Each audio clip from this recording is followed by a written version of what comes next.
21 Bridges is a new cop thriller that is actually directed by Bradley Kirk. It is not directed by the Russos, as the promotion and the trailers would have you believe. Every single trailer and promotional piece for this movie has said, from the visionary directors of Avengers Infinity War and Avengers Endgame. I understand why they had to do it like that. The Russos did direct two of the biggest movies of the last decade or whatever, but in all reality, the real movie, the best movie that they've made in the MCU is actually The Winter Soldier, but I don't know if y'all ready for that tea.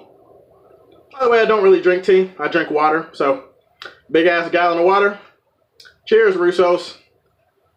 So this film stars Chadwick Boseman, Sienna Miller, J.K. Simmons, Stephen James, who I believe is the main actor from If Beale Street Could Talk, Taylor Kitsch, who I actually forgot was still acting, but he's in this movie as well. I figured I should point that out. Chadwick Boseman in this movie plays a detective, and one night there is a robbery that goes horribly wrong. Taylor Kitsch and Stephen James' characters are supposed to pull off this robbery, and the robbery goes wrong. It doesn't go like they expected at all. They get attacked by police, they have to retaliate, they end up killing some cops and going on the run. Now Chadwick Boseman is trying to catch two cop killers, and the best way to do that is to close off the island of Manhattan. And I guess there are 21 bridges in and off the island of Manhattan, so he decides to close all of them to lock them in. And what ensues is basically a manhunt for the next hour and a half, because he's trying to find them. Every cop is looking for them, and every cop wants to kill them, obviously, but there's also a bigger conspiracy going on, and Chadwick Boseman's character have to get to the bottom of that. They're kind of bad for the director of this movie. I think he only did TV before this. I'm pretty sure this is his directorial debut. Most people are not going to have any idea who the hell he is, because the Russos produced this and they're the big names, and that's how they had to sell the movie, and so it's kind of unfortunate. I hope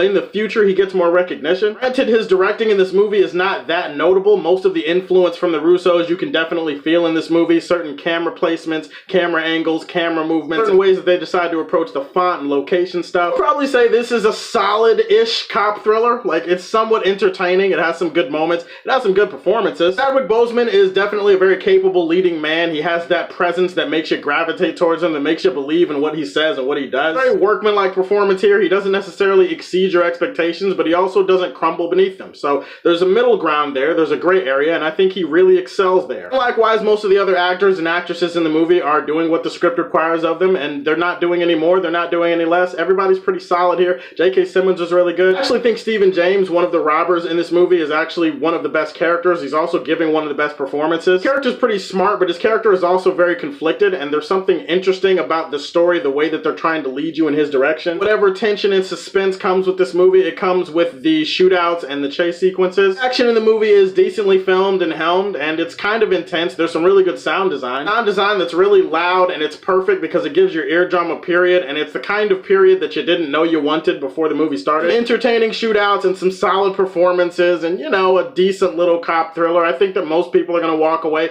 feeling entertained by that. I walked away from this movie not really remembering a whole hell of a lot from it, and that's because I think it's a really, really forgettable movie. One of the big issues I have in this film is with the characterization. I feel like most of the characters in this movie are nothing but cop cliches. That's all they are. They're just generic cop cliches that you've seen 1,000 times in a bunch of other movies. They're very one-note, one-dimensional, very thinly written. Chadwick Boseman's character, like, there's something interesting about the way they set his character up, but then for most of the movie, he's just reduced to being intensely serious and really good with a gun, and he runs a little bit, kind of like Tom Cruise. Just like most of the characters in this movie are basically cop cliches, this script, this story, it's a big cop cliche. Nothing innovative, creative, fresh, or new about this story. It's a story that definitely you've seen before. It's a very predictable story. Everything that you see in this movie is laid out right in front of you. You're going to be able to predict everything about this movie from song and verse, verse and chapter, all the way to the end. In the end, it's a somewhat entertaining, average cop thriller. It's somewhat watchable. You'll enjoy yourself a little bit watching it, but overall, if you're looking for the Russos or you're looking for Chadwick Boseman, outside of them, I don't really know what I'd recommend. 21 Bridges was an all-right cop thriller. It was pretty average. I'm going to put this one in the Fortress of Solitude. I have a video coming out for Frozen 2. I also have a video coming out for the second to last episode of Titans. That should be out on Sunday. Be sure to like and subscribe to the Superfan Show, and as always, if you like what you see, tell me how you feel, and stay tuned to hear more from the Man of Steel.